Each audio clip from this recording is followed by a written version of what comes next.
Aper, la marque de vêtements qui respecte votre identité. En vente exclusive sur aper-mode.com. Présente Sud Radio, Berkov dans tous ses états. Nous sommes en guerre.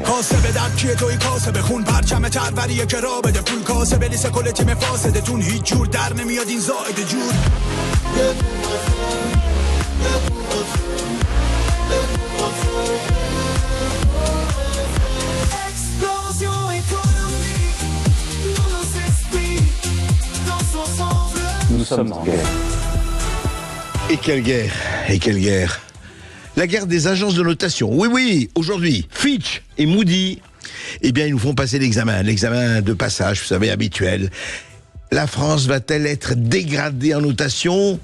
Ça va pas être la révolution ou l'apocalypse, mais quand même, où en est-on de ce point de vue-là ?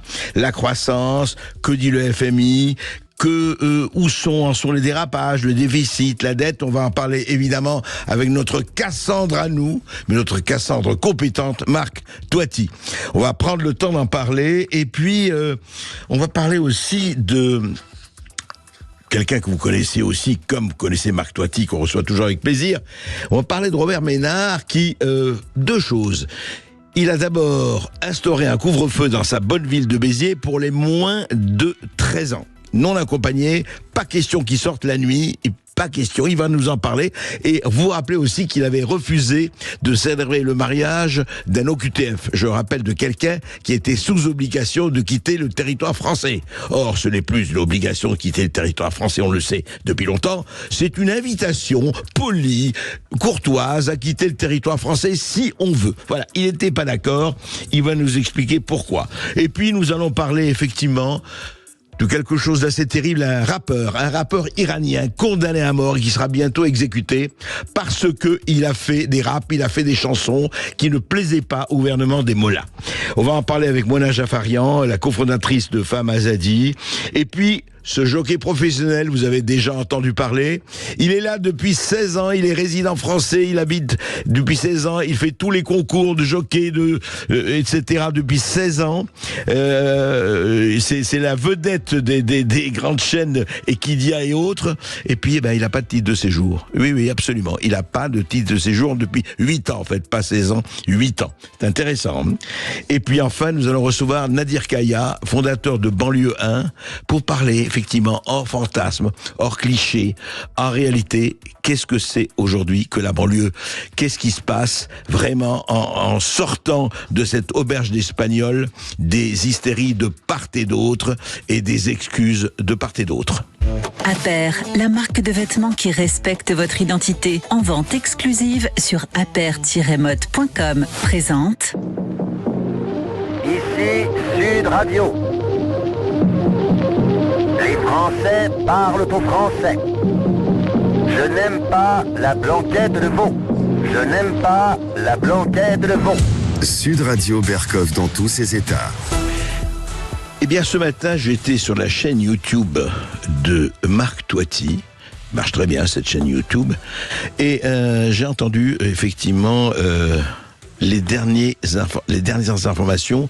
La France va être notée. Et oui, c'est les examens. On va avoir la fiche. Est-ce qu'on passe ou on ne passe pas? Le père Moody's et la mère Fitch sont prêtes. C'est aujourd'hui. Écoutez, qu'est-ce qui va se passer? Et en attendant, une création Sud Radio et intelligence artificielle. Écoutez attentivement. Sud Radio, Berkov dans tous ses états. Le fait du jour. La France fera-t-elle exploser? La zone euro est tout en l'air. Un peu de regret. La France risque-t-elle d'obtenir une mauvaise note? L'économie en ébullition, ça fait peur. Les gens se demandent quelle sera la couleur. Mais nous gardons l'espoir. Nous sommes forts. Vous voyez Marc, mon cher Marc Toiti, voilà une création. Bonjour, intelligence artificielle et Thibaut Sadler et l'équipe de Berkov dans tous ses états. Voilà. Alors, qu'est-ce qui se passe? Alors, ce matin, effectivement, je me suis branché sur votre chaîne YouTube. Alors, intéressant, donc... Monsieur Fitch et Madame Moody's, enfin les agences de notation Fitch et Moody's, vont effectivement actualiser leurs notes de la dette française. Alors vous parlez des pages publiques, vous parlez, et d'ailleurs votre titre est quand même assez, quand je dis Cassandre, vous dites, est-ce que la France, vous posez la question bien sûr, Marc Toiti, est-ce que la France va faire exploser la zone euro, quand on sait que le FMI, les prévisions de croissance 2024, aujourd'hui, il donne 0,7%, c'est un peu ce que vous aviez donné vous-même il y a 15 jours. Alors, où on en est? D'abord, une chose, ces agences de notation, elles pèsent vraiment ou c'est simplement un avis consultatif? Non, je rappellerai que ces agences de notation n'ont plus le rôle qu'elles avaient il y a quelques années parce qu'elles se sont complètement plantées pendant la crise des subprimes. Ouais. C'est-à-dire que je rappelle, pour faire simple, quelques semaines avant l'explosion de toutes ces dettes subprimes, tous ces produits un petit peu, je dirais, complexes, eh bien, en 2008, c'est ça, vous parlez de 2008. Par les agences de notation, avaient été notés AAA. C'est-à-dire la meilleure note possible, alors qu'on savait que c'était complètement vérolé. Donc depuis, les agences de notation ont perdu en crédibilité. Après, évidemment, il y a la crise grecque, où là aussi, les agences de notation n'avaient pas dit la vérité sur la crise grecque. Donc là aussi, on a découvert le poteau rose. Et c'est pourquoi je dis souvent, les agences de notation, c'est un peu comme la cavalerie. Elles arrivent après la bataille. Donc là, évidemment, si je prends le cas de la France, faut être honnête. Pour l'instant, on est double A, et on aurait dû être simple A depuis très longtemps. Ça fait très longtemps déjà que la France aurait dû être dégradée, et on ne sait pas, une sorte de miracle, si vous voulez. La France n'est pas dégradée, on a une sorte de sympathie de ces agences de notation à l'égard de la France, et ça devient presque injuste. Parce que si on regarde justement les ratios de dette publique, de déficit public, la France est le pays qui dérape le plus aujourd'hui dans la zone euro. Alors, si on regarde le déficit public l'année dernière, on a eu les chiffres il y a quelques semaines, où là, on est donc à 5,5% de notre PIB, alors que le ministre de l'économie française n'a pas arrêté de dire « Mais non, vous inquiétez pas, ça va se réduire ». Et donc, c'est exactement l'inverse qui s'est produit. Et c'est là qui est très dangereux, c'est que l'année dernière, donc en 2023, la France est le seul grand pays de la zone euro où son déficit public s'est creusé fortement. Donc ça, évidemment, c'est extrêmement dangereux. Pour l'instant, on est à 5,5% de déficit public par rapport à notre PIB. C'est vrai que l'Italie fait pire, elle est à plus de 7%, mais elle a réduit son déficit de 1,2 points l'année dernière. Donc, à la rigueur, elle a essayé de faire quelques efforts. Et ça, c'est sur le déficit public. Si on regarde maintenant donc la dette publique, là aussi, on est numéro 3 de la zone euro. Numéro 1, la Grèce. Numéro 2, l'Italie. Numéro 3, la France. Et donc là aussi, et c'est encore plus grave que cela, depuis 2017, et même si on regarde depuis 2019 d'abord, la France a augmenté son ratio de dette publique par rapport au PIB de quasiment 13 points. C'est la plus forte hausse.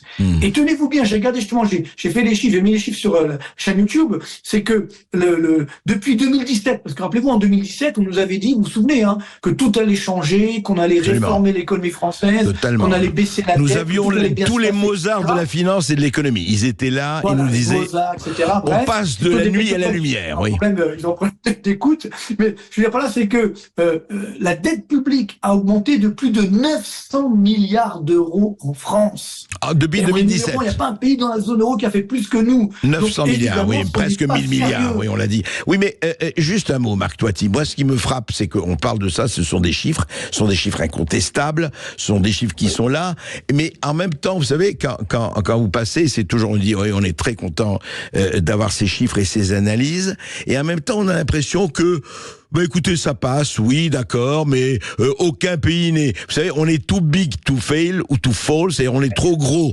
pour tomber, on est trop gros pour être en faillite, donc effectivement c'est embêtant, mais et on a toujours, si vous voulez, ces annonces et cette espèce d'antienne qui est répandue en disant oui, mais enfin écoutez, jusqu'ici tout va bien. Est-ce qu'il n'y a pas quelque chose qui est l'incident là-dessus, ou qu'est-ce qui peut faire qu'à un moment donné, attendez, on est comme Woody Woodpecker, on est en train de foncer et en bas c'est le vide. C'est ça qui est dramatique, c'est qu'on est dans le déni de réalité permanent. Je vous dis un exemple, beaucoup de mes confrères disent la dette publique c'est pas grave, parce que c'est les générations futures qui paieront. Bon, déjà c'est pas sympa pour elles, mais surtout c'est faux. C'est-à-dire qu'aujourd'hui, la charge d'intérêt de la dette, ça veut dire le coût de la dette publique chaque année, tenez-vous bien, c'est 50 milliards d'euros. Chaque année, il faut que l'État français trouve 50 milliards d'euros juste pour payer les intérêts de la dette. C'est le premier poste des dépenses de l'État français. Et tenez-vous bien, à partir de l'année prochaine, ou plus tard 2027, cette charge d'intérêt de la dette va atteindre 75 milliards d'euros. Et ça, c'est une prévision du gouvernement, c'est-à-dire une prévision qui est optimiste. Donc attendez, 75 milliards d'euros, ça se trouve pas dans la rue. Bien sûr. Donc il faut arrêter de dire que cette dette ne nous coûte rien, elle nous coûte très cher. C'est vrai qu'il y a eu l'épisode coronavirus où la dette publique était achetée par la Banque Centrale Européenne, on a fait la planche à billets, on avait des taux d'intérêt à 0, donc c'est de l'argent magique, mais c'est ça qui a généré la forte inflation avant même la guerre en Ukraine, et donc c'est ce qui, globalement, aujourd'hui, cette planche à billets a arrêté. C'était un scandale, cette planche à billets qui a duré aussi longtemps. Bien sûr. Aujourd'hui, donc, on en est sorti, et donc là aussi, un impact concret pour les Français, c'est que comme on est très endetté, les taux d'intérêt de la dette publique donc augmentent, et quand les taux d'intérêt augmentent, mais les taux d'intérêt de nos crédits à nous, les entreprises, les ménages, augmentent également. Les emprunts, ce qui casse etc. la consommation, ce qui casse l'investissement, ce qui fait du chômage, qui fait augmenter le chômage. Et donc, ça veut dire que nous ne croyons pas que cette dette, c'est sur un nuage. Non, ça concerne tous les Français. Mais et Marc après, le dernier point, c'est que, évidemment, pour trouver ces 75 milliards, vous comprenez bien que la tentation est grande d'augmenter les impôts, ou notamment sur l'épargne, etc. Et donc, c'est ça aujourd'hui qui nous coûte cher aux Français. Donc, et attendez, on a commencé par chasser l'épargne. Ça y est, on parle de l'épargne maintenant. On va s'intéresser à l'épargne des Français maintenant. Et vous voyez, ce qui est scandaleux, c'est que on rapporte ce ratio du déficit public par rapport au PIB. Le PIB, c'est toute la nation, c'est pas que le déficit public. Mais donc, si effectivement vous rapportez juste à la dépense publique, vous doublez la mise. Parce que c'est ça le problème aujourd'hui. C'est qu'on a effectivement un État qui se dit, au cas où, je peux piocher. Puisque je suis très bon pour lever l'impôt, donc on se dit, je peux piocher auprès des Français, ils vont payer. Mais c'est ça qui ne colle pas. Si à la rigueur, on avait effectivement une dette publique élevée et une croissance forte, ou le plein emploi, ou la baisse des inégalités, la fin de la pauvreté, mais ce n'est pas le cas. Donc c'est ça qui colle pas, c'est qu'on a énormément de dettes publiques et on n'a pas de croissance ou très peu. Et ce sera 0,7% de croissance à votre avis, Marc Toiti? Ah oui, tout à fait. Vous voyez, là aussi c'est pareil, parce que je parlais du FMI. Vous savez, le FMI il fait des prévisions effectivement. Donc régulièrement. Le Fonds monétaire international. Et c'est vrai qu'il y a encore quelques mois, il annonçait comme le gouvernement une croissance de 1,4% pour la France en 2024. Moi j'annonçais 0,6% à l'époque, André notamment avec vous. On me disait non mais c'est trop pessimiste, etc. Et maintenant, qu'a dit le FMI? Il a révisé à la baisse, il est à 0,7% de croissance. Donc, vous voyez, on est toujours dans le déni de réalité, mais tôt ou tard, on doit être confronté à cette réalité. Donc c'est ce qui est en train de se produire aujourd'hui, et ça, évidemment, ça nous coûte cher dans notre quotidien. Donc c'est ça qui ne colle pas. Vous savez, j'ai regardé en termes depuis les années 2000, combien on a fait de croissance par an en France. Donc c'est le chiffre du FMI, donc c'est tout à fait harmonisé. On a fait 1,2% de croissance par an, hors inflation évidemment. Et tenez-vous bien, quand on regarde à l'échelle mondiale, on est à la position, au classement 168e sur 197 pays dans le monde. Pour la croissance.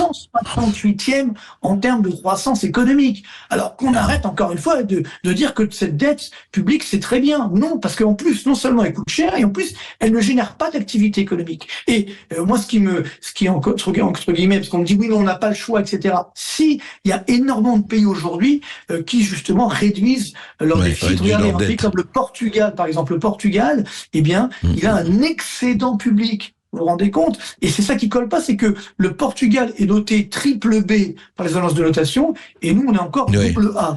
Oui, donc, c'est très injuste, entre guillemets, même si la France est plus puissante économiquement.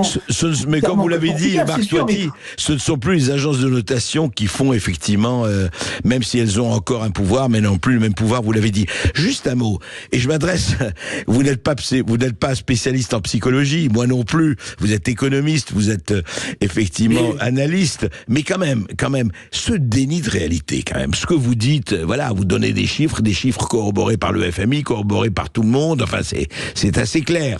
Et qu'est-ce qui fait qu'on dit tout va très bien, Madame la Marquise? C'est quoi ça? à votre avis? Moi, ça fait 25 ans que je fais ce métier à peu près. J'ai vu tous les présidents, premiers ministres, ministres de l'économie, puis qui se sont évidemment succédés. Oui. Et à chaque fois, j'ai le même discours. On me dit non, mais nous, on veut la paix sociale. Vous voyez, on veut pas d'histoire, entre guillemets. Et donc, évidemment, on croit que c'est leur erreur. Hein. Je leur dis d'ailleurs à chaque fois. Leur erreur, c'est qu'ils nous disent non, mais on peut pas tout dire parce que les Français qui sont déjà pessimistes vont être encore plus pessimistes. Ça va casser l'économie. Je dis non, mais c'est l'inverse. C'est l'inverse. Parce que si vous ne dites pas la vérité, quand on est confronté à cette vérité, on ne comprend pas ce qui nous arrive. Vous voyez, et c'est là où ça peut exploser. C'est-à-dire que quand on ne dit pas les choses et qu'on les voit, mais on est dit, attendez, je comprends pas, vous aviez que on avait les 30 glorieuses en France, qu'on avait le plein emploi, etc. Puis on voit que c'est pas la réalité. On voit même, c'est pire que ça. On est en train de s'appauvrir. Le taux de pauvreté est en train d'augmenter malheureusement. Et la classe moyenne française, qui fait la richesse de tout pays, c'est la classe moyenne. C'est pas les très riches. Et on est en train de la tondre. On est en train de la tondre. Cette classe moyenne aujourd'hui en France est en train de s'appauvrir.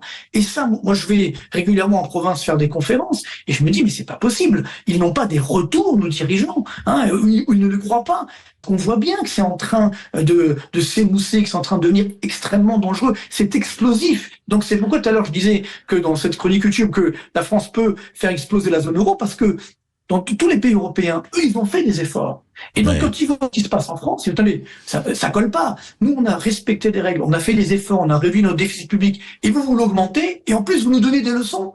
Donc ça, c'est très dangereux pour la stabilité, si vous voulez, politique, sociale, sociétale, et donc même de la France et de l'ensemble de la zone euro. Il faut faire attention à la mèche et au baril de poudre. Merci Marc Toiti. Il est bon de rappeler tout cela au moment des agences de notation. Voilà. Et suivez Marc Toiti sur sa chaîne YouTube. Vous ne perdrez pas votre temps. Merci Marc Toiti d'avoir été avec nous. Je rappelle que vous êtes président du cabinet Acte Défi. On va marquer une courte pause sur Sud Radio et on va parler de couvre-feu pour les mineurs avec le maire de Béziers, Robert Ménard, qui sera avec nous dans un instant.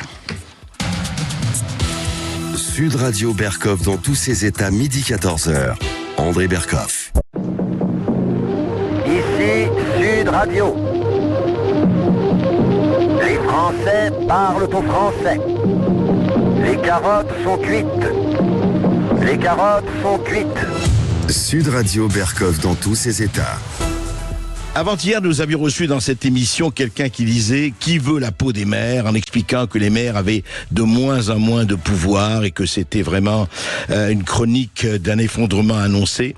C'est plus compliqué que ça, bien sûr, et il y a de vrais problèmes avec les mairies, mais ce n'est pas de ça que je vous parlais.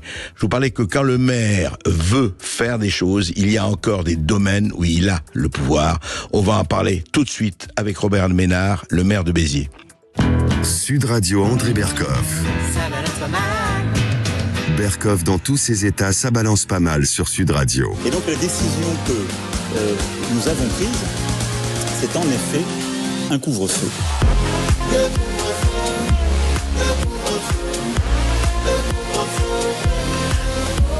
Alors ça, c'était French Fuse, le couvre-feu. Évidemment, ça date, vous avez entendu les quelques mots d'Emmanuel Macron, ça date d'octobre 2020, au moment effectivement de la flambée du Covid, et on avait instauré un couvre-feu. Mais aujourd'hui, c'est d'un autre couvre-feu dont on va parler. Bonjour Robert Ménard. Bonjour à vous. Robert Ménard, donc vous êtes, je dois le dire, un délinquant multirécidiviste. Non seulement vous instaurez des couvre-feux pour les moins de 13 ans, on va en parler, mais vous refusez de marier quelqu'un soumis à une obligation de quitter le territoire français. Franchement, vous n'arrêtez pas. Mais ce qui est intéressant, c'est que vous montrez que les maires, au-delà des déclarations de politique générale, quand il y a une volonté, il y a un chemin, comme disait l'autre. Mais parlons du couvre-feu sur les moins de 13 ans. Alors, beaucoup de maires en ont parlé, mais vous avez déjà agi, vous l'avez instauré, ce couvre-feu. Qu'est-ce que ça peut vraiment changer, à votre avis ? Écoutez, on verra. Moi, je suis pour l'expérimentation dans les choses. Je suis contre les débats sans fin, vous savez, t'es pour ou contre le couvre-feu, t'es pour ou contre, je sais pas, l'uniforme à l'école, t'es pour ou contre tout un tas de choses. L'intérêt des maires, c'est que ce que vous venez de dire, c'est qu'on peut essayer de faire les choses. Et on voit si ça marche et si ça marche pas. Soyons un peu plus pragmatiques. Arrêtons de nous envoyer la vaisselle républicaine à la figure tout le temps. Vous savez, en plus, moi, vous pouvez pas me dire que j'ai pas de la suite dans les idées, parce que je vous rappelle qu'en 2014, j'ai instauré le couvre-feu. Mais à ce moment-là, je suis tombé sur un os, si j'ose dire, qui s'appelle la Ligue des droits de l'homme. Vous savez, qui n'a rien d'autre à foutre que d'emmerder les maires. Moi, ils m'emmerdent sur la crèche à Noël, ils me cassent les pieds sur tout un tas de choses, sur l'uniforme, enfin, sur tout ce qui, en gros, touche les gens et à l'appui des gens. Et à ce moment-là, j'ai dû arrêter parce qu'on a eu 4 ans de procédure. J'ai gagné en première instance, j'ai regagné en appel, et puis finalement, j'ai perdu devant le Conseil d'État. Aujourd'hui, bien sûr, la situation pour le maire que je suis a un peu changé. Quand vous entendez le ministre de l'Intérieur dire, et il l'a fait, il a instauré un couvre-feu pour les moins de 18 ans en Guadeloupe, et monsieur Attal qui dit on pourrait y réfléchir, je me suis dit, tiens, peut-être que je vais tomber sur des gens qui vont arrêter de me poursuivre et qui vont se dire que peut-être on fait juste ça pour les gosses. On fait ça pour des gosses.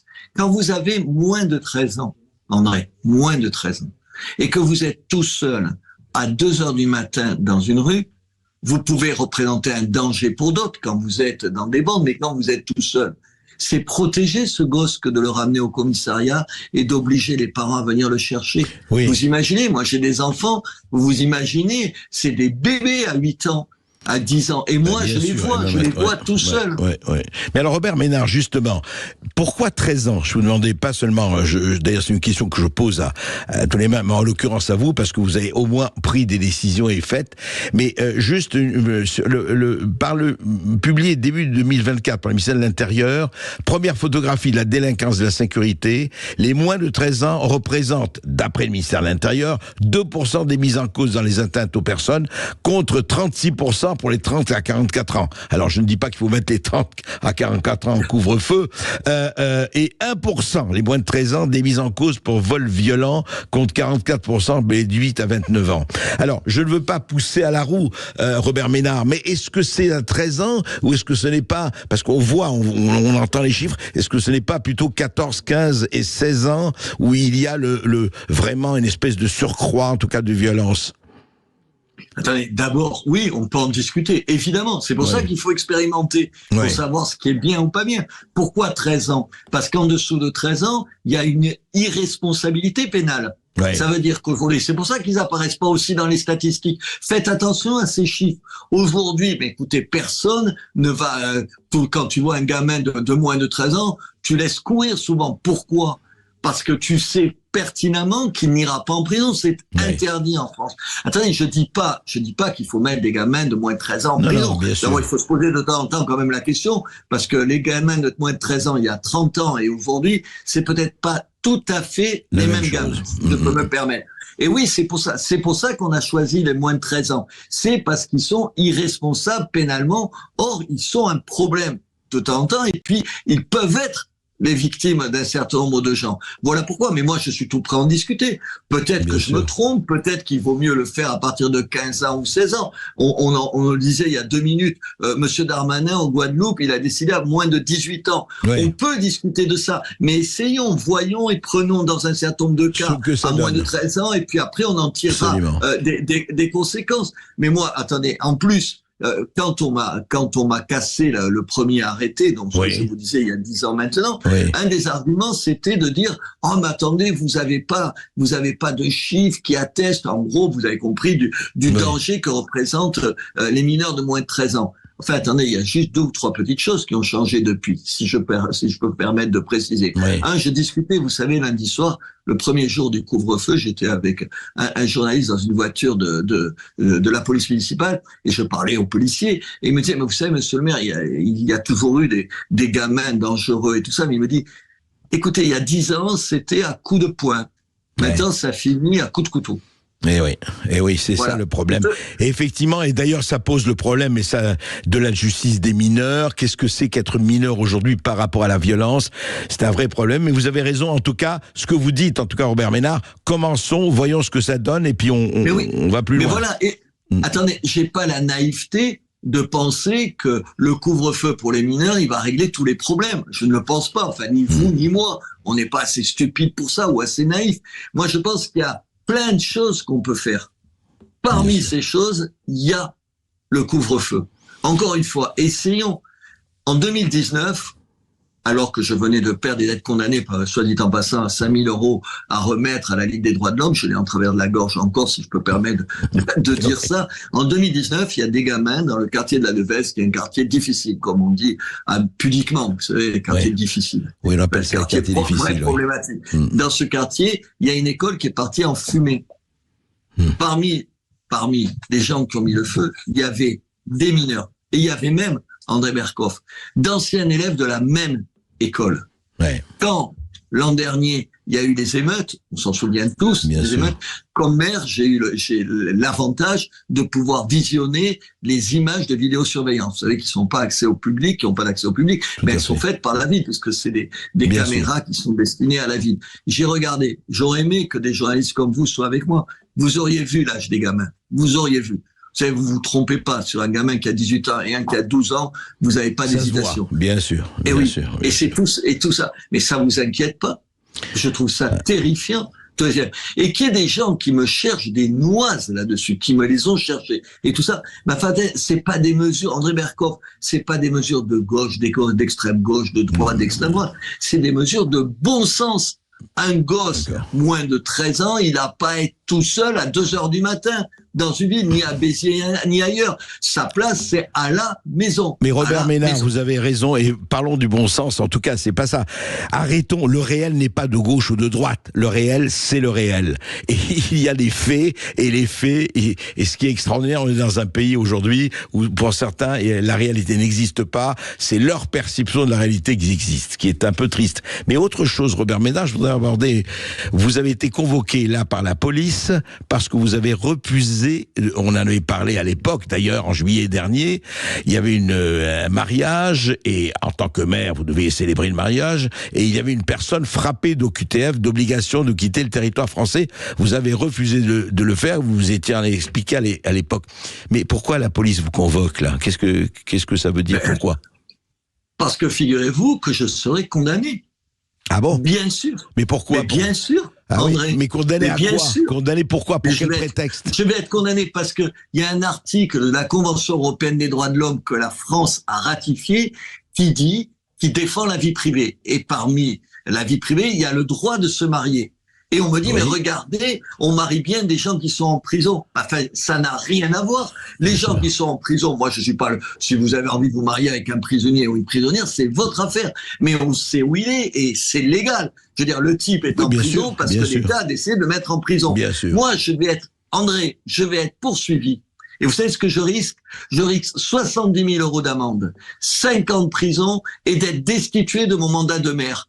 Parce que j'ai fait quoi ? Parce que j'ai dit à l'État, mais attendez, c'est pas moi qui ai dit de ce garçon qu'il était en situation irrégulière, qu'il était clandestin et qu'il faisait l'objet d'une obligation de quitter le territoire. Mais attendez, mais vous avez qu'à l'appliquer, l'obligation de quitter le territoire. Pendant la semaine qui a précédé ce non-mariage, je sais pas comment on dit, puisque je ne l'ai pas marié ce jour-là, moi j'ai saisi le sous-préfet, le préfet, la police des airs et des frontières, la police tout court, le ministère de l'Intérieur, les magistrats en leur disant « Mais attendez, vous savez où il est ? Vous n'avez pas besoin de le chercher puisqu'il va venir là, à la mairie, à 11h samedi, vous n'avez qu'à venir le cueillir et l'arrêter. » Et ils me disent non. Et moi, ils me demandent enfin, attendez, Robert Ménard, non mais c'est intéressant quand ils vous disent non. Ils vous disent non, pourquoi ? Puisque, attendez, vous donnez une logique. Moi, il y a quelque chose quand même, on va parler du bon sens, hein, c'est pour tous les auditeurs de Sud Radio et pour tout le monde. Vous avez une obligation de quitter le territoire français. L'État français est tenu, et la justice, d'appliquer cette loi. On sait très bien que sur 100%, il y a 6%, 6,7% exactement d'OQTF qui sont exécutés.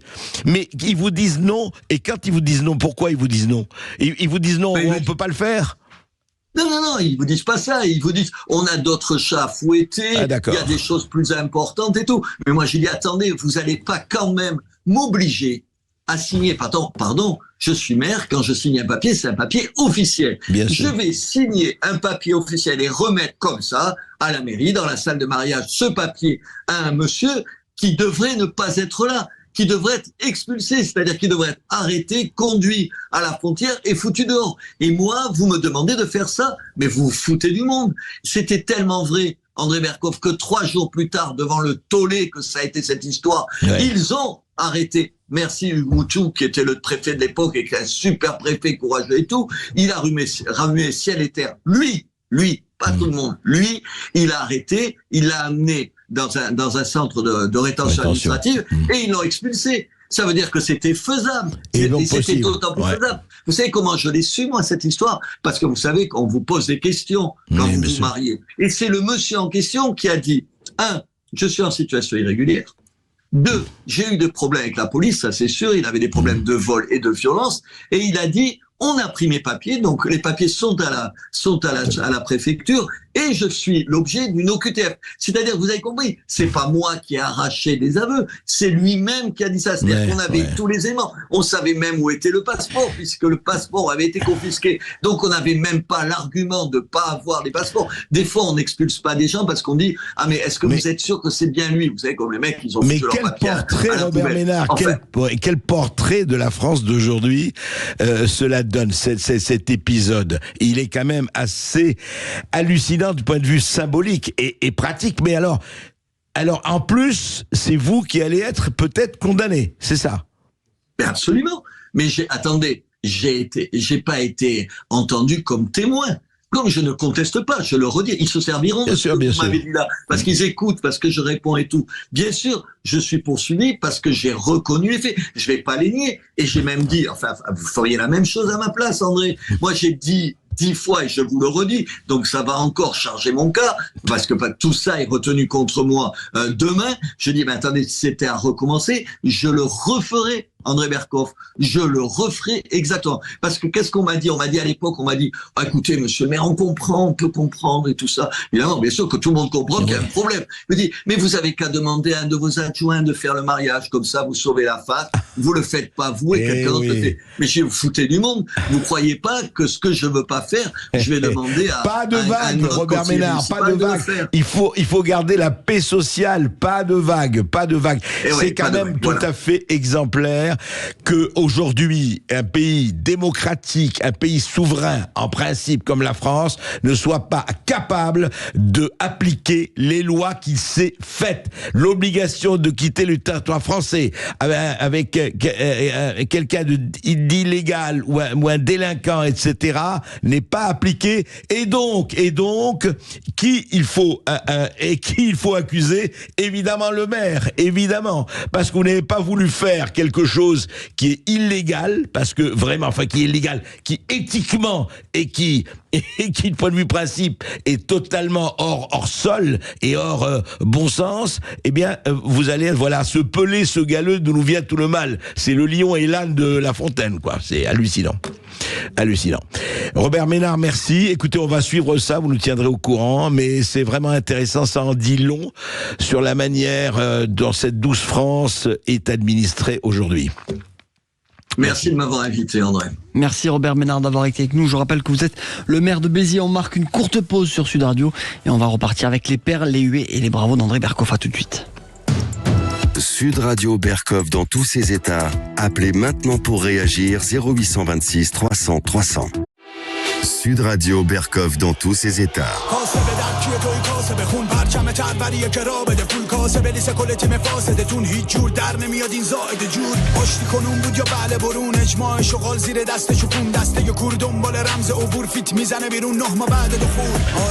C'est un rap. Non, c'est pas Eminem, c'est pas Dr. Dre. C'est un rap en persan. C'est un Iranien. Il s'appelle Tomaj Salehi. Le morceau s'appelle Typhos. Et pourquoi on en parle aujourd'hui?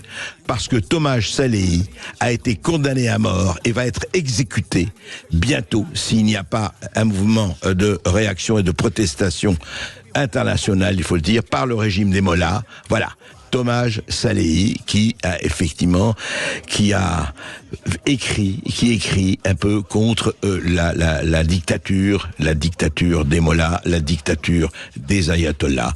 Et voilà. Et vous savez ce que c'est, comme pour un certain nombre de femmes, vous savez, quand le voile dépasse un peu les cheveux, eh bien, c'est le tabassage ou le viol ou peut-être la mort. Et là, pour un rappeur, pour un jeune qui décide de dire que, comme dans tous les pays du monde, on se révolte contre des régimes oppresseurs. Voilà ce qui se passe et voilà ce qui risque de se passer. Mona Jafarian, bonjour. Bonjour. Bonjour, vous êtes cofondatrice de Femmes Azadi. Alors, qui est Tomasz Salehi, pour les gens qui ne le connaissent pas? Eh bien, Tomasz Salehi est un rappeur iranien qui était très connu de la jeunesse iranienne, et suite à la mort de Mahsa Amini, il a tout de suite utilisé ses réseaux sociaux pour encourager la jeunesse, pour leur faire passer des messages, pour être à leur côté. Il est descendu également dans la rue manifester avec eux, donc il a pris des risques aux côtés du peuple iranien. Oui. Il a toujours fait preuve d'une résilience et d'un courage sans nom. Et un jour, le régime a donc attaqué son domicile et l'a kidnappé. Et pendant plus de 15 mois, il a été enfermé, torturé. Ils lui ont brisé tous les os du corps, crevé quasiment un œil. Et il a fini par être relâché grâce à une pression de la diaspora iranienne, du peuple iranien, mais aussi une mobilisation internationale. Oui. Et en fait, il profitera de sa libération pour enregistrer une vidéo très importante dans laquelle il explique au peuple iranien les tortures qu'il a subies, mais surtout, il expliquera que plus de 80% des gens qui travaillent au sein des prisons, au sein de la police, sont avec le peuple. Et ça a été une indication très importante pour les Iraniens, et il expliquera qu'en fait, toute la terreur est entre les mains des services de renseignement et des ayatollahs et du corps des gardiens de la révolution islamique. Et il sera à nouveau kidnappé juste après cette vidéo. C'était quand, excusez-moi Mona Jafarian, c'était quand cette vidéo qu'il a faite? C'était il y a 2 mois. D'accord. Et ensuite, il a été kidnappé quelques heures après, donc on sait qu'il a été très très sévèrement battu et torturé. Et hier, il a annoncé, enfin par le biais de son avocat, que la condamnation à mort pour inimité envers Dieu et corruption sur terre avait été prononcée. Donc il faut savoir que dans ces cas-là, les jeunes, parce que ce n'est pas le premier, sont pendus à des grues, c'est-à-dire qu'on les monte tout doucement à une grue, et la mort est une agonie sans fin. Et on sait par expérience que pour empêcher la République islamique d'agir, il faut une mobilisation internationale. Il faut que les voix des pays démocratiques s'élèvent pour exiger la fin des exécutions en Iran, puisqu'aujourd'hui c'est un Iranien qui est pendu toutes les 8 heures. Toutes les 8 heures ? Vous êtes sûr de ces chiffres ? Oui. Et c'est le pays qui exécute le plus au monde proportionnellement à sa population, mais aussi celui qui exécute le plus de femmes et d'enfants au monde. Et dites-moi, on connaît, enfin son avocat, donc de Tomasz Salehi, ça peut être très immédiat, ça peut être vite. Enfin, l'exécution peut avoir lieu dans les jours ou les semaines à venir. Exactement. En fait, ce qu'il y a avec le système pseudo-judiciaire de la République islamique, c'est que nous ne sommes jamais sûrs de rien. Donc, on peut, pour la dernière personne exécutée pour avoir manifesté, alors que la peine de mort avait été revue, ils ont décidé un beau matin à 17h, un vendredi, d'annoncer que finalement il serait pendu. Donc, ils ont attendu la fin de l'ouverture des bureaux administratifs. Ils ont emprisonné les avocats de ce jeune, et le lendemain matin, il était pendu à la prière de l'aube. Donc, si vous voulez, c'est une guerre psychologique, c'est une manière d'imposer la terreur. Et en s'en prenant à Tomasz, ils s'en prennent au symbole de toute la jeunesse iranienne, puisque Tomasz aujourd'hui est considéré comme un héros national. Il est connu dans tout l'Iran, il est connu partout. Il est vraiment connu par tout le peuple iranien, par toute la diaspora. En fait, c'est le symbole de cette jeunesse qui ose aujourd'hui élever la voix contre la dictature islamique des ayatollahs. D'accord. Et donc, effectivement, il y a aujourd'hui réaction. Est-ce qu'il y a un peu partout, enfin dans le monde, parce que la diaspora iranienne, elle est répandue et elle est dans le monde. Est-ce qu'il y a effectivement un mouvement qui s'amorce, qui essaye en tout cas de l'empêcher? Oui. Dès l'annonce de la condamnation à mort, c'est vrai qu'il y a eu un mouvement massif au sein de la diaspora. On a aussi pu voir, grâce à des gens comme vous, que les médias se sont aussi emparés. Et maintenant, c'est vrai qu'on attend tous, quel que soit l'endroit où on se trouve dans le monde, que nos dirigeants agissent aussi. Nous, on demande vraiment à Stéphane Séjourné aujourd'hui de convoquer l'ambassadeur de la République islamique qui vient juste d'entrer en poste et de demander la fin de cette barbarie. On ne peut pas continuer à laisser la République islamique pendre à tour de bras et éliminer la jeunesse iranienne comme ça. Oui, écoutez, tenez-nous en tout cas au courant. Évidemment, il fallait en parler tout de suite. Et merci infiniment à vous pour ça. Ça me paraît la moindre des choses. Quand même, comment peut-on, vous savez, un peu partout, on le sait que c'est comme ça, on le sait, il y a les régimes, il y a eu tellement de régimes qui ont été des régimes d'assassinat, etc. Et on va pas reparler de Pol Pot, on va pas reparler d'un peu partout de tous ces régimes qu'il y a eu et qui dès qu'une voix dissidente ne pense qu'à une chose, c'est l'éliminer. Eh ben, écoutez, en tout cas, beaucoup de courage à tous ceux qui résistent à partout, parce que ce sont eux les héros et les héroïnes du quotidien. Merci infiniment. Merci Mona Jafarian d'avoir été avec nous. On va se retrouver dans un instant sur Sud Radio avec André Berkoff. Et puis on recevra pour le face-à-face un activiste, un homme qui se mobilise pour les quartiers populaires, Nadir Kaya, qui sera avec nous dans le face-à-face. On aura une petite heure pour parler avec lui et puis parler avec vous, évidemment, au 0826 300 300 pour intervenir, pour réagir, pour poser toutes vos questions à notre invité du jour. À tout de suite sur Sud Radio. Sud Radio Berkoff dans tous ses états, midi 14h. André Berkoff. Avec Aper, la marque de vêtements qui respecte votre identité, en vente exclusive sur aper-mode.com. Aper, la marque de vêtements qui respecte votre identité, en vente exclusive sur aper-mode.com. Présente. Ici Sud Radio. Les Français parlent au français. Les carottes sont cuites. Les carottes sont cuites.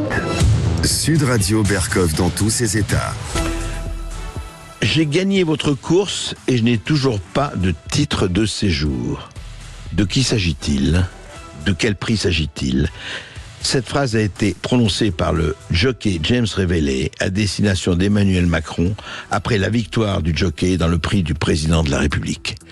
Alors, qu'est-ce que c'est cette histoire ? On en parle tout de suite. Sud Radio Berkoff dans tous ses états. Et tout ça, ça fait d'excellents Français, d'excellents soldats qui marchent au pas. Ils n'en avaient plus l'habitude. Eh oui, ça date, hein, ça c'est il y a 70 ans, même plus. Maurice Chevalier, tout ça fait d'excellents Français. Mais quand il y a des gens qui demandent effectivement à avoir un titre de séjour, même pas être naturalisé français, à avoir un titre de séjour, et qu'ils sont là depuis quand même quelque temps, vous allez voir, et non des moindres, écoutez ce que dit le jockey James Révélé au micro de BFM.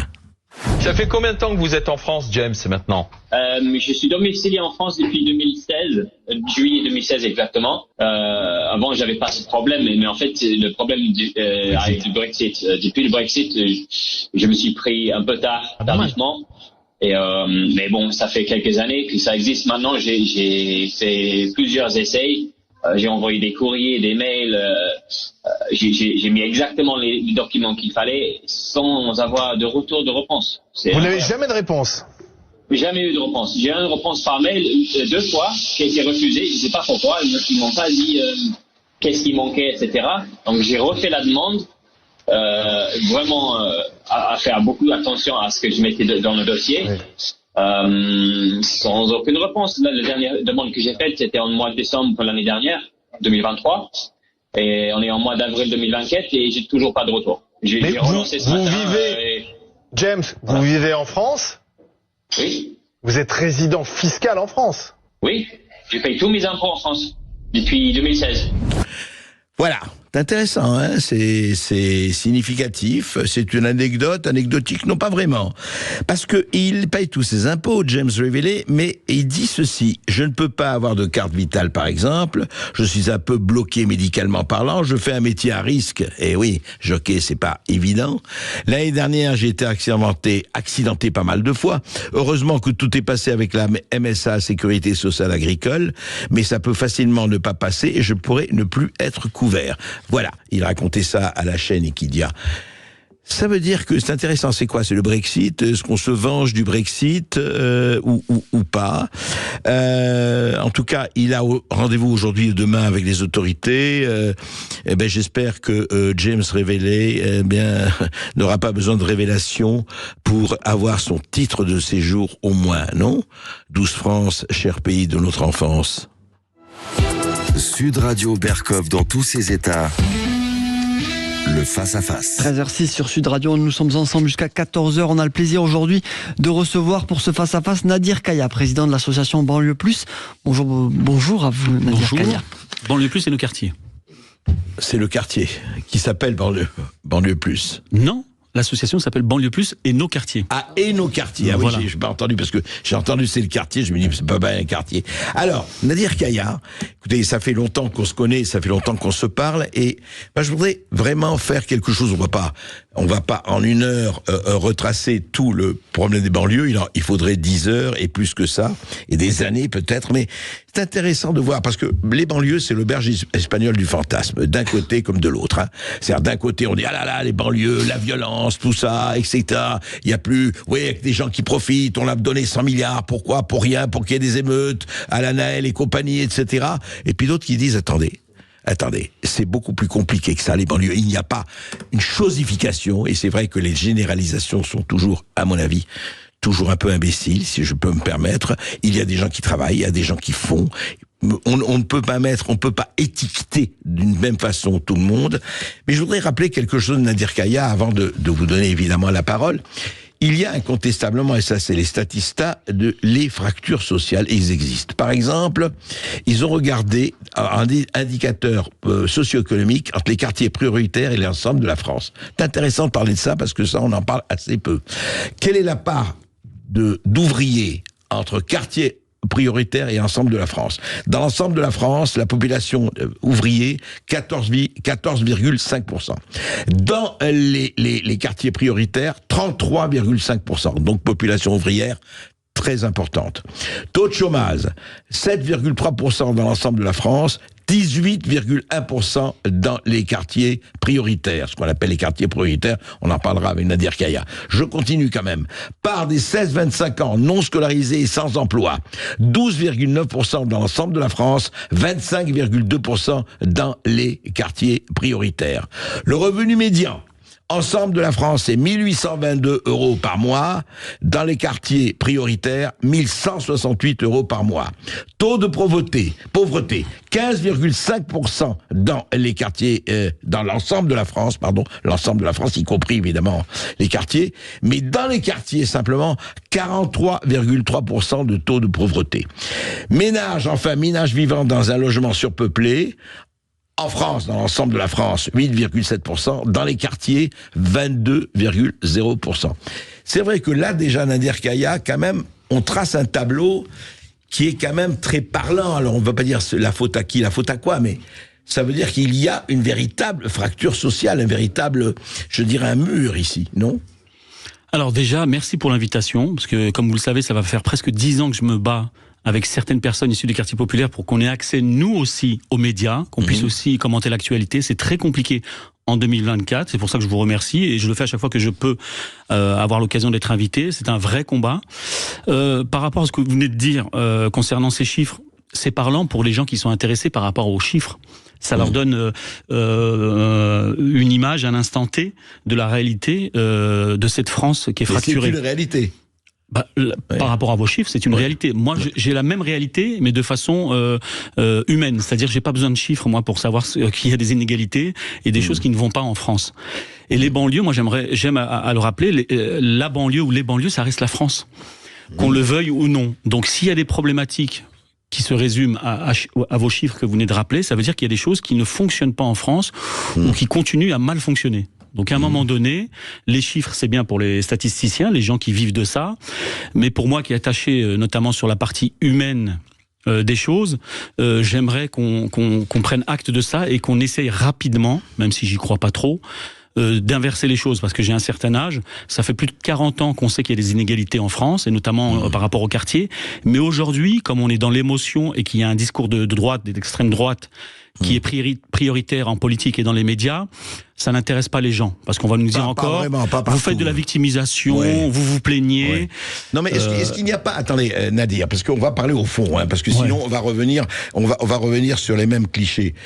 Moi je crois qu'il ne faut pas opposer, à mon avis, chiffres et humains. Vous avez tout à fait raison de dire dans l'humain, ça compte, les chiffres aussi comptent. Mais ce que je crois, vous voyez, vous dites par exemple, et c'est pour ça que ça m'intéresse d'aller au fond avec vous, vous dites par exemple, effectivement, il y a de la précarité, il y a etc. Vous savez très bien qu'en France aussi, il y a des agriculteurs qui touchent 800 € par mois en travaillant 50 heures par semaine et plus, effectivement. Qu'il y a de la pauvreté en Creuse, dans le Limousin et partout.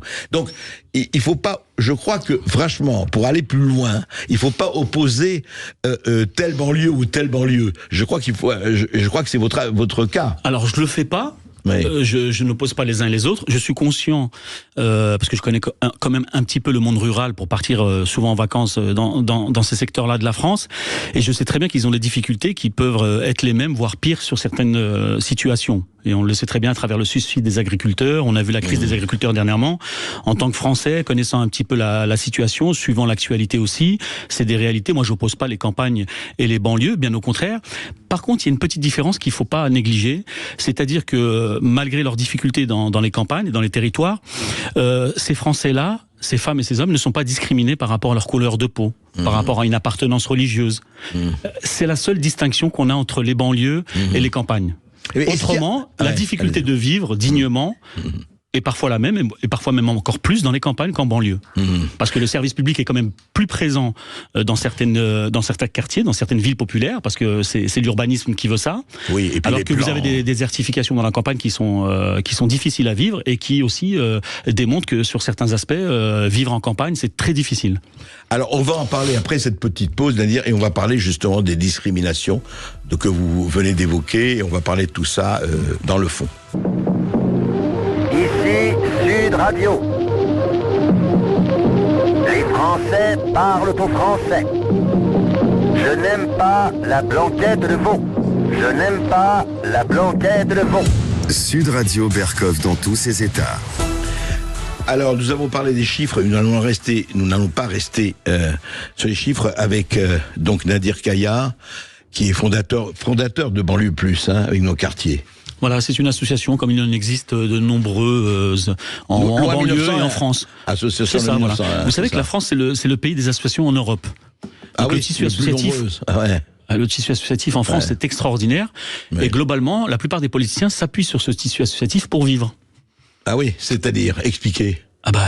Comme partout dans les villes, dans les banlieues, la plupart des politiciens, soit pour être élus, s'appuient sur le tissu associatif, soit pour maintenir une certaine autorité ou une certaine paix sociale, ce qu'ils appellent. Ou une paix sociale. On peut parler du clientélisme en banlieue, à droite ou à gauche, il existe aussi. Bon, pas partout, heureusement, mais il y a un clientélisme depuis des années en France qui est insupportable et qui détruit aussi, si vous voulez, une relation qu'il peut y avoir entre citoyens et de citoyens avec nos élus. Alors attendez, c'est intéressant ça, Nadir Kaya. Vous dites qu'en fait, un certain nombre de politiciens, effectivement droite et gauche confondus de ce point de vue-là, pour se faire réélire, se dire ah là là, il y a telle puissance, tel groupe, tel milieu, je vais m'appuyer sur eux, comme ça ils vont m'apporter des voix. C'est un peu ça. C'est le propre de l'être humain quand vous êtes au pouvoir, c'est choisir son clan ou ceux qui sont capables de faire en sorte que vous restez au pouvoir. Mais vous croyez pas qu'il y a des hommes politiques qui sont des hommes d'État et qui sont un peu au-dessus de ça et qui essayent de l'intérêt collectif au lieu de leur intérêt d'être élus? Oui, bien évidemment. Heureusement, tout n'est pas sombre ou obscur dans ce monde-là. Mais de mon expérience, pour avoir navigué un peu partout en banlieue, notamment parisienne, dans des villes dirigées par des communistes ou des gens de droite, malheureusement, ils ont souvent ces mêmes pratiques. Et c'est ce qui pose problème aussi dans les banlieues sur l'émancipation, sur une certaine évolution. Alors en quoi c'est intéressant? Pourquoi vous pensez que ça chosifie les gens? C'est-à-dire qu'on leur dit restez, vous avez l'étiquette, mettons, allez, vous êtes musulman, vous êtes ceci, vous êtes cela, et même plus, vous êtes kurde, vous êtes albanais, vous êtes Afrique du Nord, Afrique subsaharienne, on va s'occuper de vous et on va s'occuper de vos intérêts particuliers. C'est ça, ça la stratégie. Pour certains, c'est leur philosophie, c'est leur façon de faire du commerce localement. localement, oui, bien sûr. Après, vous savez, moi, ce qui me fait rire, c'est quand certains vous disent de façon hypocrite, oui, mais il n'y a pas de communauté en France, il n'y en a qu'une seule, c'est la communauté nationale. Bien évidemment, il y a une communauté nationale, mais vous avez un ensemble de communautés. Donc, ne pas dire ça, c'est soit ne pas connaître, soit être hypocrite pour chercher à plaire à un certain nombre de personnes. Mais oui, il y a des maires aujourd'hui qui ont une façon de faire de la politique localement qui est nuisible à tous leurs habitants, parce que c'est les opposer les uns les autres, parce que je te donne à toi certaines subventions et tu fais ce que je te dis, tu restes dans ton domaine. Moi, je le vois à mon niveau du côté de Gennevilliers, on a une mairie communiste depuis toujours, et il faut savoir qu'on a même une mairie qui est l'une des plus grandes, plus hautes d'Europe, avec 16 étages, c'est une tour. C'était à l'époque du communisme dans sa splendeur en France, ça a été fait dans les années 70. De l'époque, la banlieue rouge, tout à fait. Et encore aujourd'hui, puis vous avez le bassin, vous avez le port autonome de Paris, donc c'est une ville, voilà, qui porte un peu l'histoire du communisme en France. Et puis bon, il y a des choses qui se font, qui sont très bien. Moi, je veux pas tout, comme je vous ai dit, noircir sur des villes, parce qu'il y a du bon et du moins bon partout. Mais malheureusement, il y a du mauvais qui nous aide pas à évoluer les uns les autres et qui nous oppose. Et ça, je peux le renvoyer aussi à l'échelle au niveau national, si vous voulez. Alors justement, parlons-en, mais restons. Quand vous dites qu'il oppose, parce que c'est vraiment le nœud du problème, c'est que, est-ce qu'il n'y a pas eu aussi, vous savez, j'avais reçu un ancien préfet, qui parlait de la politique du logement social. Et pourquoi? Vous connaissez ça au moins aussi bien que quiconque, Nadir Kaya. Et qu'est-ce qui fait qu'aujourd'hui, on se retrouve dans des immeubles, dans des quartiers, etc., où il y a les mêmes communautés, presque les mêmes doubles nationalités ou pas, et on se retrouve ensemble au lieu... C'est-à-dire cette fameuse mixité sociale dont tout le monde a parlé, oui, il faut mélanger, métisser, tout ça. On a l'impression que ça s'est pas fait du tout depuis 40 ans ou 50 ans. Alors, je vais essayer de répondre rapidement, parce que j'ai plein de choses en tête quand vous parlez par rapport à des sujets. La mixité sociale, si vous voulez, en France, c'est compliqué, parce que là aussi, il y a de l'hypocrisie. Et il y a des paradoxes. C'est-à-dire que vous avez des personnes, effectivement, quand je pense que vous faites peut-être allusion à des étrangers quand ils arrivent sur le territoire, le premier réflexe qu'ils ont, et c'est humain, on peut le comprendre, vous avez aussi des Français qui vont à l'étranger, qui fonctionnent comme ça, qui vivent entre Français, au Maroc ou ailleurs. Mais bizarrement, on s'interroge un peu plus quand c'est des étrangers qui viennent en France. Mais c'est bizarre, mais pourquoi ils vivent entre eux? Pourquoi ça vous choque d'un côté? Non, mais c'est pas choquant. Non, mais pas vous personnellement, mais je vous parle de l'hypocrisie française, de la mentalité, du fait qu'on les a conditionnés comme ça à s'interroger sur certaines choses, et puis de l'autre côté à fermer les yeux. Oui, vous avez des étrangers qui viennent et qui préfèrent vivre entre eux parce que ça leur permet quelque part, pour certains d'entre eux, de pouvoir mieux s'intégrer en vivant d'abord avec des gens similaires à leur culture et pour pouvoir avoir les codes, pour pouvoir vivre bien en France. Ça, c'est la première chose. Et puis, vous avez paradoxalement des villes où on fait en sorte, et on l'a vu, je crois qu'il y a eu des scandales là-dessus, de mettre des personnes entre eux volontairement. Vous savez, le fait de dire, notamment dans les HLM, de dire, voilà, moi dans cette barre d'immeuble, je préfère avoir que des Arabes. De ce côté, que des Noirs. Vous avez des maires et des HLM ou des offices qui ne le disent pas, qui fonctionnent comme ça, parce qu'on ne dit pas les choses en politique. Ou alors on le dit dans des cercles restreints. Mais la réalité, elle est comme ça. Moi, j'ai vécu dans le 9-2, et je suis souvent dans le 9-2 et le 9-3, qui sont... pourtant, je suis à Gennevilliers, la limite, c'est le 9-3. Et quand je traverse la 86, ou le pont, ou les différents ponts de la Seine, je m'aperçois que déjà entre ces deux départements, il y a des différences extraordinaires. Et notamment, par exemple, expliquez des communautés sur des communautés. Moi, je suis à Gennevilliers, vous avez une certaine mixité. Qui n'est pas totale, qui n'est pas parfaite, mais elle est quand même plus importante que celle que j'ai connue du côté de la Courneuve, ou du côté de Bobigny, ou du côté du Bourget, où là on fait en sorte de ramener de l'immigration sur l'immigration, et ça change le visage d'une ville, mais c'est aussi la volonté de certaines politiques, et ça faut le dire. C'est pas simplement le fait que des Arméniens ou des Africains voudraient simplement... parce qu'il y a aussi une logique sociale. Ces gens-là, je pense que s'ils avaient la possibilité d'aller à Neuilly ou à Boulogne, ils le feraient, mais ils peuvent pas, parce qu'ils n'ont pas les moyens. Ou alors parce qu'on veut pas d'eux. Oui, mais comment, alors justement, vous dites ça, et on comprend ça, je veux dire, c'est pas une question de jugement, mais comment vous dites d'un autre côté, ils cherchent à s'intégrer, mais c'est très compliqué, comment on peut, et justement, c'est peut-être le rôle des politiques aussi qui n'ont pas fait leur boulot, comment on peut chercher l'intégration, et en même temps, condamner les gens, disent, là c'est pour les Arabes, là c'est pour les Africains subsahariens, là c'est pour ceci. Comment peut-on s'intégrer quand on vit dans l'entre-soi? Il y a un vrai problème. C'est ce que je vous dis, c'est le phénomène du paradoxe et la nature humaine. On est tous dans le paradoxe. Moi, le premier, je pense que vous l'êtes tous un peu quelque part, parce que des fois, on tient des propos et on fait le contraire. Volontairement ou pas. Intellectuellement ou naïvement. Mais on le fait, c'est le propre de l'être humain. C'est la malhonnêteté intellectuelle, moi je trouve, pour ceux pour qui des font gens ça. qui ont des responsabilités comme les hommes politiques, oui. C'est ça. Moi je l'ai souvent dit, comme je vous ai dit, j'interpelle les médias et les politiques depuis longtemps sur certaines situations. Après, je suis très critique sur les politiques et les médias, mais je le suis encore plus sur les banlieusards et encore plus sur les musulmans, parce que je suis aussi musulman. C'est peut-être pour ça qu'on va peut-être aborder des choses et vous allez peut-être comprendre ce que je peux dire très librement et sur les uns comme sur les autres. Vous dites les responsabilités, en fait, sont partagées. Évidemment. Je le dis souvent, les responsabilités sont globalement et souvent partagées. Après, chacun doit prendre sa part de responsabilité. Et c'est là que ça devient compliqué. Parce qu'il y a des gens qui vont prendre leur part de responsabilité et d'autres qui voudront pas. Mais le problème, c'est qu'il y a des gens qui sont élus par les Français. Et là, en termes de responsabilité, c'est pas la même responsabilité qu'on peut demander à un simple citoyen, même s'il a des droits et des devoirs. Bien sûr. Mais souvent, on oublie les devoirs pour ne penser qu'aux droits. Vous le savez, de part et d'autre. Hein. Oui, mais on l'a vu aussi en politique. Là, j'ai le souvenir de certaines affaires politiques, parce que pour revenir à un terme que M. Sarkozy a employé en parlant de racailles, là, hier, j'ai fait un petit tweet très, très simple, en rappelant qu'il y avait aussi des racailles tout en haut de la pyramide, à travers les condamnations qu'ils ont pu avoir. Vous savez, il y a racailles d'en haut et racailles d'en bas. Et mais on a souvent. n'excuse pas l'autre. Oui, mais on fait croire aux Français qu'il y a que des racailles en bas. Non, mais c'est bien de rappeler que des racailles, il y en a partout, quoi. Partout, c'est-à-dire des individus qui sont. C'est vrai, qui peuvent être malhonnêtes ou injustes. Mais comment faire aujourd'hui? Vous savez très bien, on n'est pas, et justement, on est en genre dans la franchise et j'espère dans l'honnêteté intellectuelle, en tout cas. Comment faire pour empêcher les intérismes, je dis bien les intérismes, il n'y a pas pour moi un intérisme d'un côté, un intérisme de l'autre, il y a des intérismes, il y a des positions qui se ossifient, qui se durcissent, vous savez, comme une arthrose, etc. Et on commence à avoir une espèce d'arthrose nationale où on dit, voilà, de nous, alors c'est, vous savez, la cagophobe, toi t'es islamophobe, toi tu es géodophobe, toi tu es christianophobe, sans parler des homophobes, etc. Oui, ou antisémite, moi on m'a traité d'antisémite, islamiste, homophobe. Pour avoir fait peu de médias, j'ai souvent été qualifié comme ça par rapport à des discours qui plaisaient pas à certains. Mais de l'autre côté, si on va parler des banlieues, je sais qu'en banlieue, il y a des personnes qui vont me tweeter, qui vont me dire, voilà, tu fais des médias, t'es un vendu, voilà, les termes qu'on peut entendre, comme vous dites, à droite ou à gauche, ou le fait qu'on vous classifie d'un endroit ou d'un autre en fonction de votre prisme à vous. C'est ce qui pose problème, parce que c'est la France d'aujourd'hui, malheureusement. Et pour changer tout ça, moi, je vais vous parler de plusieurs choses. Il faut de la sincérité, du courage, et comprendre que la seule façon de régler les problèmes pour les gens qui souhaitent les régler, c'est d'avoir le courage de faire tout ça. C'est-à-dire oser dire les choses.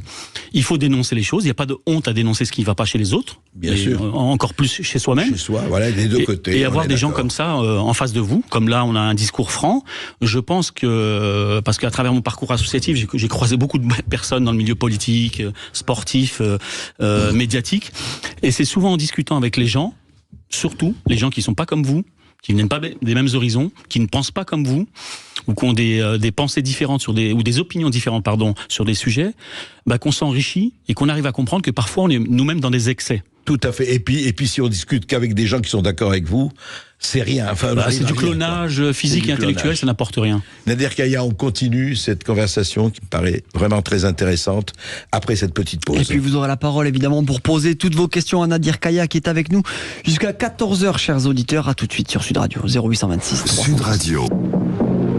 Ici Sud Radio. Les Français parlent au français. Les carottes sont cuites.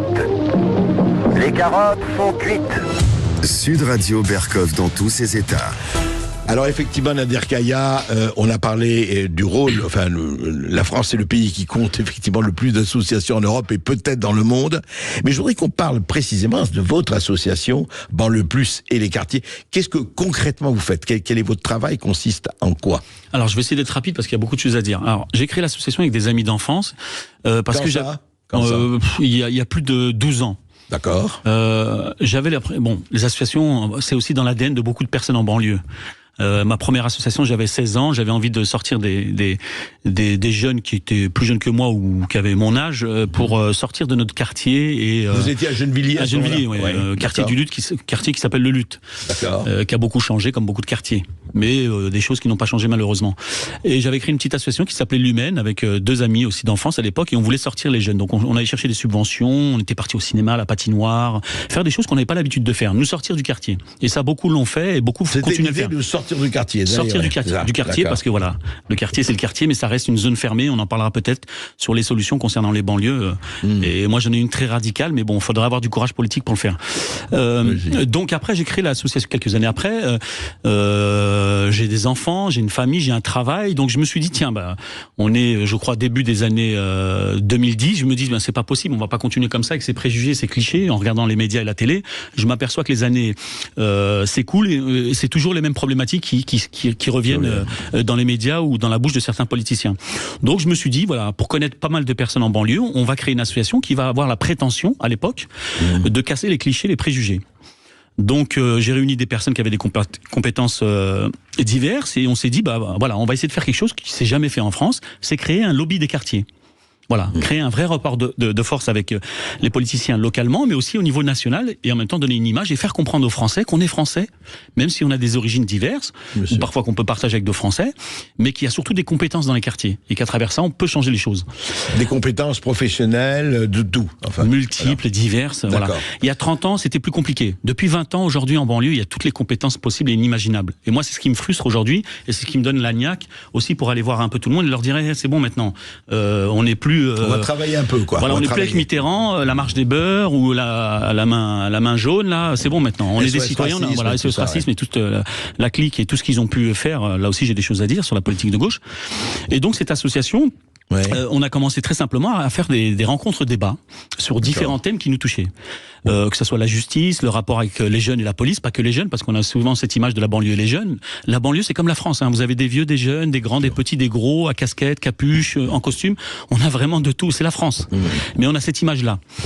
Donc on a fait ça pendant 7-8 ans. On a invité tout un ensemble de politiciens et puis des débats, des rencontres. Voilà, à Gennevilliers principalement. On a fait à la Courneuve sur les européennes avec monsieur Asselineau. On a reçu monsieur Bayrou à Gennevilliers, madame Taubira.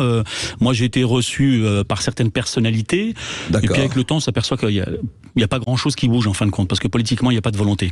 Mais donc l'association, donc on a fait aussi un pôle solidarité qui jusqu'à aujourd'hui, depuis 12 ans, fait des maraudes. On a un partenariat avec la mairie du Blanc-Ménil qui nous met à disposition un local, parce que ça c'est très compliqué dans le jeu du clientélisme et de tout ce qui va avec. D'avoir un local. Si vous n'êtes pas affilié à un parti ou si vous n'êtes pas soumis à un silence total, vous aurez rien, pas de subvention. Nous, heureusement, on a compris qu'on n'avait pas besoin de subvention pour vivre, juste de la compétence, du culot et des idées. Et ça fonctionne. Donc depuis 12 ans, on a distribué des milliers de repas. On prépare les repas au Blanc-Ménil. Pour les gens qui le souhaitent, je fais un peu de pub. On prépare les repas, les paniers repas et des vêtements que beaucoup de gens nous envoient. Il y a aussi des kits d'hygiène. Et tous les dimanches, il y a à peu près, ça peut aller de 10 à 40 bénévoles qui viennent de toute la région parisienne depuis 12 ans. On prépare des repas et des vêtements et on va les distribuer. On fait une maraude. Donc on va sur le terrain et notamment toutes les semaines, pratiquement. Tous les dimanches. Ou un dimanche sur deux, ça dépend après des bénévoles et de l'organisation. Bien sûr. Et ça, à l'époque, on avait commencé, c'était avec les SDF. Parce qu'à l'époque, on disait SDF. Et depuis maintenant 10 ans, il n'y a pas que des SDF, il y a aussi des migrants. C'est aussi ça la réalité de la France et notamment de certaines grandes villes comme Paris. Et donc, on va distribuer ces repas, mais ce qui nous intéresse au-delà de distribuer des repas, parce qu'en France, on ne meurt pas de faim. Heureusement, les personnes à la rue, malheureusement, ne meurent pas de faim, ils meurent de froid ou de conditions dans lesquelles ils sont. Ça, c'est aussi une réalité. Et donc, nous, ce qui nous intéresse, c'est de rencontrer ces gens et d'avoir de l'humain, de discuter avec eux et de parler avec eux. Donc ça, c'est un pilier de l'association. Et puis moi, depuis quelques années, comme je vous ai dit, je fais du lobbying, c'est-à-dire je pousse les médias à ouvrir leurs portes, pour qu'on puisse aussi s'exprimer et faire comprendre qu'on est des individus comme les autres et qu'on peut tous travailler ensemble à condition de le vouloir et d'avoir le courage de le faire. Donc voilà. Et puis je fais du réseau, c'est-à-dire que je me branche avec pas mal de personnes qui sont un peu partout en France et notamment en région parisienne dans le milieu associatif. Et puis on essaie de faire des actions ensemble, des manifestations parfois. On a fait des marches contre l'islamophobie. On a fait des rassemblements pour soutenir des personnes qui s'engageaient politiquement. Bon, moi, je suis ni de droite ni de gauche. Je ne fais pas de politique au sens propre, mais je fais du réseau dans les quartiers, en banlieue. Juste, c'est intéressant, vous avez participé à une marche contre l'islamophobie. Juste parler, quand vous avez, par exemple, et vous savez que ça existe, l'intérisme est partout, quand vous avez, par exemple, des islamistes intégristes qui qui donnent des choses assez fortes. Vous savez, même extrémistes, que ce soit, vous savez, l'autre fois j'ai vu un truc, ni blanc, ni police, etc., etc. Ouais. Hein. Et est-ce que c'est quelque chose qui vous fait réagir en disant, attendez, il faut être extrémiste ni d'un côté, ni du côté des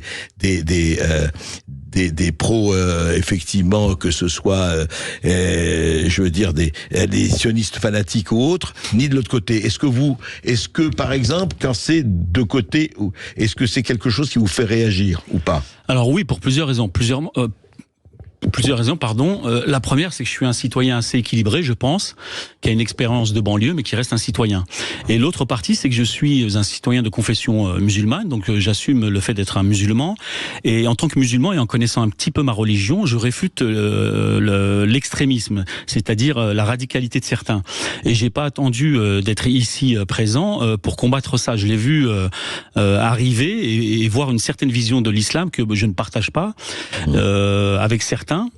Parce que moi je suis aussi quelque part comme certaines personnes, c'est-à-dire j'ai connu les banlieues avec la mixité dans les années 70 et 80, j'ai vu l'arrivée de la drogue fin 70, début 80, j'ai vu l'arrivée d'un nouvel islam dans les années 90, et aujourd'hui je vois la France dans l'état dans lequel elle est. Donc je peux me permettre d'avoir un avis sur ces différentes périodes.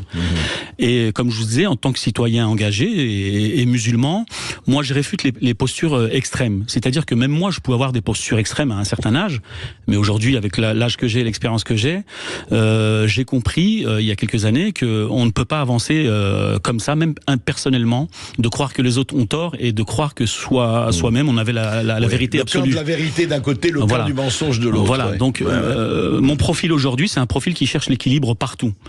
Après, c'est compliqué parce que, comme je vous ai dit, on a le phénomène du paradoxe qui nous pousse à chaque fois. On veut souvent, c'est la nature humaine, mettre en avant ce qu'on sait, ce qu'on pense savoir, à la face des gens. Et je me suis aperçu que c'est pas comme ça qu'on fonctionnait. La richesse, c'est, comme je vous ai dit, c'est de construire et de conjuguer avec les autres. Mais aujourd'hui, c'est compliqué parce qu'on vit dans une société, dans un monde qui va très vite et qui fait pas qui laisse pas trop le temps à la réflexion. On est surtout dans l'émotion. C'est ça. Et c'est plus le temps gros passe, problème, ça. Voilà, plus le temps passe et plus on va avoir du mal à résoudre des problèmes parce que le temps passe et parce que les gens se radicalisent d'un côté comme de l'autre. Alors justement, Nader Kaya, c'est très intéressant. On va parler effectivement parce que vous m'avez dit à un moment donné, j'ai un plan qui va me pas valoir pour sortir justement de cela, enfin par rapport aux banlieues, etc. Voilà, on va en parler, mais je crois que nous avons Esteban. Oui, nous avons une auditrice, c'est Lila qui nous appelle depuis Lyon. Bonjour Lila. Bonjour Lila. Bonjour Monsieur Berkoff. Bonjour. Je vous remercie d'abord de permettre à des tas de gens de s'exprimer. Et de leur laisser surtout le temps de développer leur discours. Je suis tout à fait d'accord avec votre invité. C'est le fait qu'il y ait beaucoup on va dire d'étrangers, mais c'est pas des étrangers, de personnes d'une certaine communauté ensemble. Tout ça s'évolue. Moi, je le vois dans les HLM. Tout cela est fait. Nous sommes actuellement en pleine rénovation. Il y a des logements qui se sont libérés. Oui. Eh bien, une personne avec des origines maghrébines a été remplacée par une personne. Et moi, il y a quelques années, quand j'ai habité, il y avait de tout. Il y avait des étudiants, il y avait bref, ça c'est fait. Je voulais aussi dire à ce monsieur merci de ce qu'il fait, mais il y a une chose qu'il faut comprendre. Il y aurait une chose aussi à faire pour les enfants. D'abord, il faut sauver les petits. Les petits maintenant, parce que ceux qui ont passé un certain âge, c'est pas possible. Il faut sauver les tout petits. Et il faut travailler avec les parents. Vous voyez ce que je veux dire, avec les mamans surtout. C'est très très important. Et puis surtout, ce monsieur, ce serait sympa s'il peut amener les enfants, par exemple, les sortir, mais vous savez, pour passer une semaine quelque part, pour qu'ils voient autre chose, les animaux, les agriculteurs. Ça demande des moyens, et ça demande des moyens que, en fait, les autorités, qu'elles soient au niveau municipal, départemental, régional, devraient faire de toute urgence. Mais malheureusement, ça fait. Alors, Nader Kaya, par rapport à ce que dit Lila. Déjà, merci beaucoup. Bonjour madame, et merci pour... Si vous saviez le nombre d'idées que j'ai, monsieur, c'est dommage, je suis pas informatisé, tout ça, mais si j'avais... vous allez échanger hors antenne, on vous donnera Manu à votre numéro de téléphone et Nader Kaya, si vous êtes d'accord. J'ai des cartes de visite, je vous les donnerai, vous pourrez les transmettre, il n'y a pas de souci. Alors, donc, oui, qu'est-ce que vous pensez par rapport à ce que dit Lila ? Je veux dire, par rapport à dire, effectivement, la mixité, elle dit que une famille maghrébine a été remplacée, mais j'ai pas entendu par quelle autre famille. Est-ce que c'est par une autre famille maghrébine? Est-ce que qui a remplacé la famille maghrébine par rapport aux HLM où vous habitez, Lila? Oui, eh bien, écoutez, c'est les HLM qui décident. Moi-même, je n'ai jamais demandé à habiter un certain quartier avec un immeuble d'une certaine façon. On vous dit, mettez tout ce que vous souhaitez, et finalement, quand on vous dit, il y a que ça pour vous, ou vous n'avez pas le choix, et vous dites, mais ça correspond pas à mes demandes que je vous ai tout noté. Bon, bref. Et non, c'est comme ça, et je vois surtout en ce moment, je vous dis, c'est l'opportunité pour faire un peu une mixité. Eh ben non, tu es un Comorien, tu t'en vas, on remet, c'est ça que je voulais dire, c'est pas que des Maghrébins. Tu remets un Comorien, non, mais j'ai compris.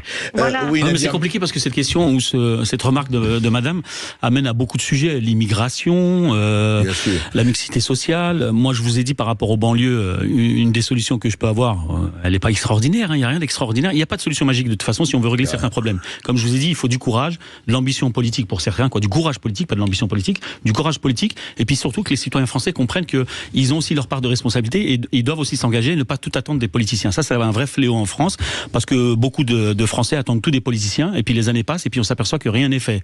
Et puis après, on va être dans la critique facile. Oui, mais ils n'ont pas bien fait, ils n'ont pas fait mieux. Oui, mais toi, qu'est-ce que tu es capable d'apporter?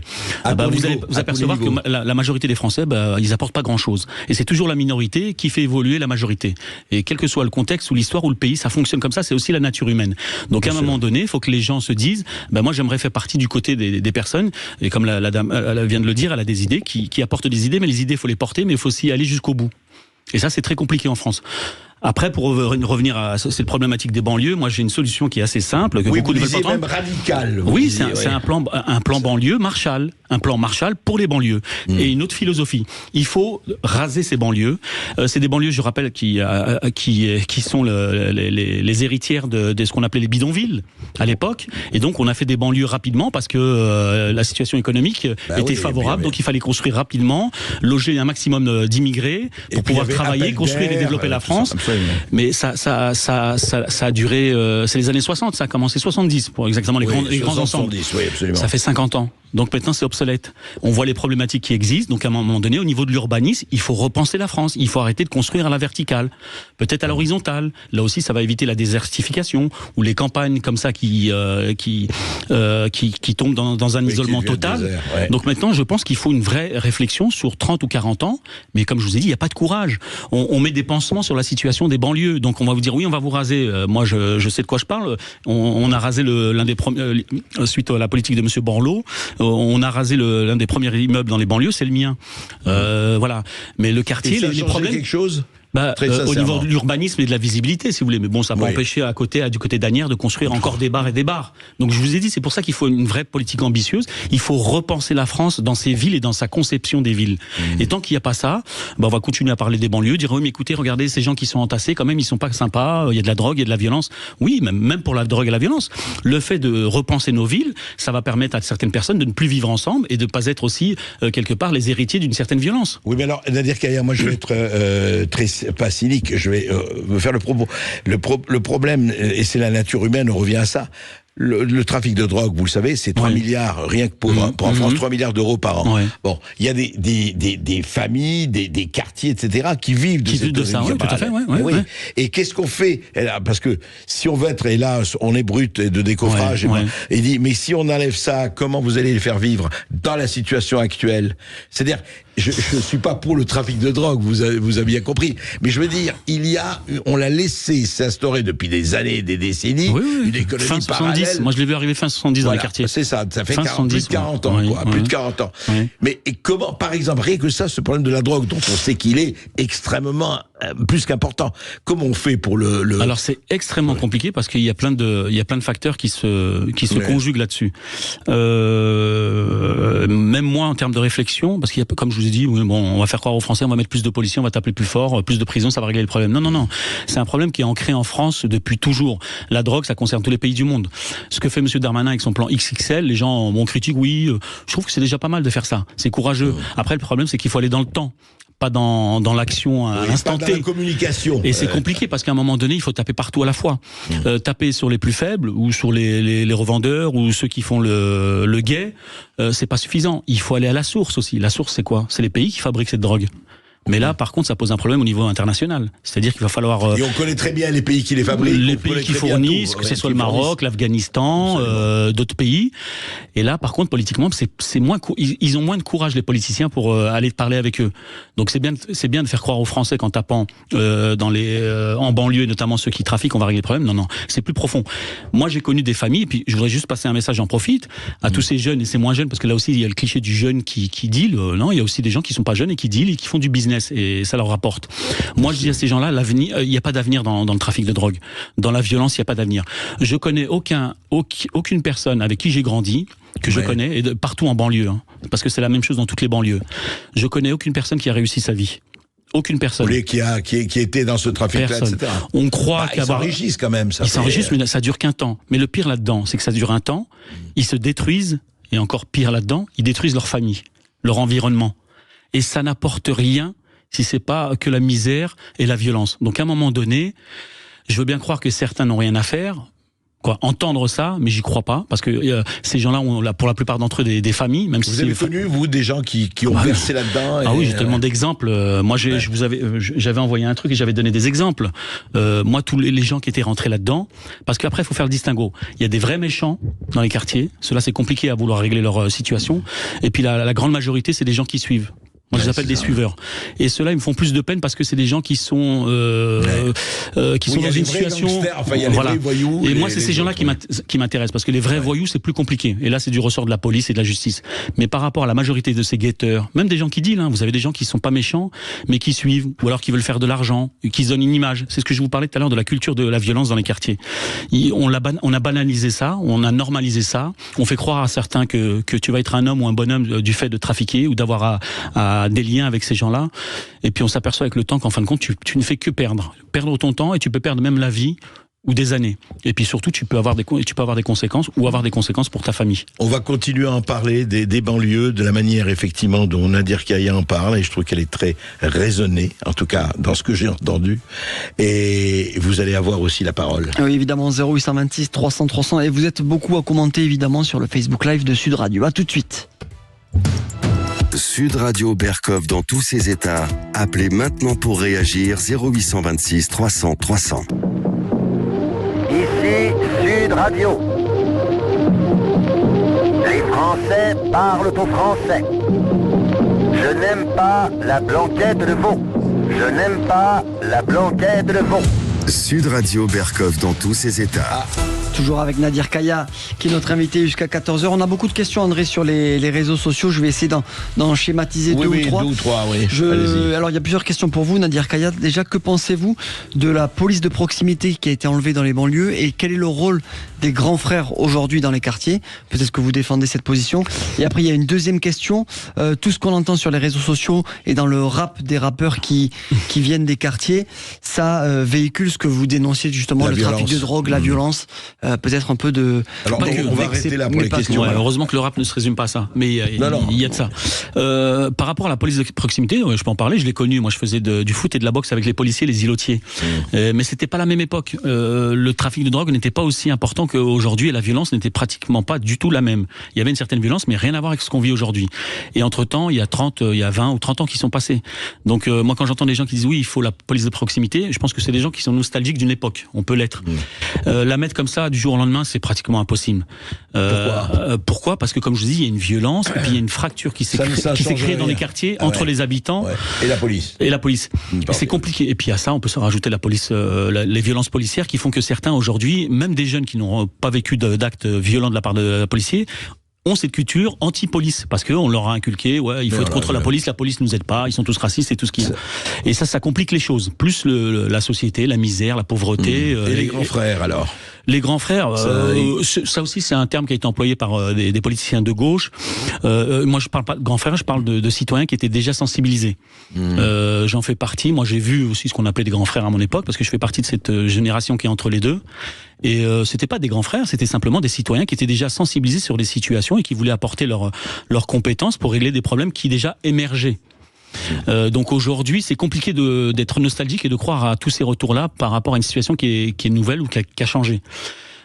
Certes, il faut de la police, il faut une police plus nombreuse, plus équipée. Moi, je suis pour qu'on unifie la police nationale et municipale, qu'on arrête de faire le distinguo entre les deux, parce qu'on voit bien qu'ils n'ont pas les mêmes missions et surtout les mêmes formations et surtout les mêmes moyens.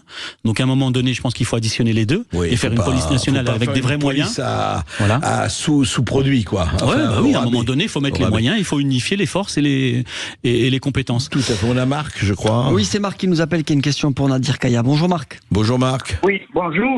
Merci de me prendre à l'antenne. Alors, j'ai écouté votre discours depuis tout à l'heure et j'ai voulu réagir un petit peu sur la mixité dans les banlieues. Oui. Le problème, à mon avis, hein, à mon sens, il est bien plus profond que ce que vous dites, parce que quand on observe bien, quand il y a eu la création des cités, des banlieues, à l'extérieur des villes, au départ, il y avait de la mixité. C'était très bien, etc. Et donc, il n'y avait pas de problème particulier. Et après, Marc, faites vite. Excusez-moi, je vous demande d'être court parce qu'on arrive hélas en fin d'émission. D'accord. Et alors, le problème, c'est que quand les Français de souche se sont enrichis un petit peu en travaillant, ils ont quitté les quartiers. Ouais. Ils ont fui les quartiers parce qu'ils avaient l'envie et la volonté d'acquérir des appartements. Des maisons, des pavillons, j'ai connu ça. Hein. Et ils ont laissé l'immigration toute seule. Et l'immigration a une culture de colonisation, c'est-à-dire qu'ils veulent tout gratuit et pas cher. Donc ils ne font pas l'effort, si vous voulez, de se payer un appartement, pas à 100%. C'est méchant de dire ça, hein, si je peux me permettre de vous couper. Ouais. Oui, parce que vous généralisez, là on peut pas dire ça. Non, mais j'allais vous Ils veulent tout gratuit. Faut pas être étranger pour tout vouloir gratuit, hein, c'est le propre aussi de beaucoup. Et finissez mais rapidement là. Excusez-moi, j'allais vous dire, pas tous, bien entendu, pas à 100%, mais une grande majorité qui ne veulent pas se donner les moyens ou qui ne peuvent pas, peu importe, mais le résultat est le même. Donc après ils se retrouvent entre eux, en communauté de gens qui... Marc, je comprends, ils veulent pas, ils peuvent pas, c'est la même chose, mais... Moi, je peux réagir brièvement. Moi, je vais aller sur votre début de votre intervention qui me paraissait plus intéressant parce que le reste, après, il y a débat. C'est votre point de vue.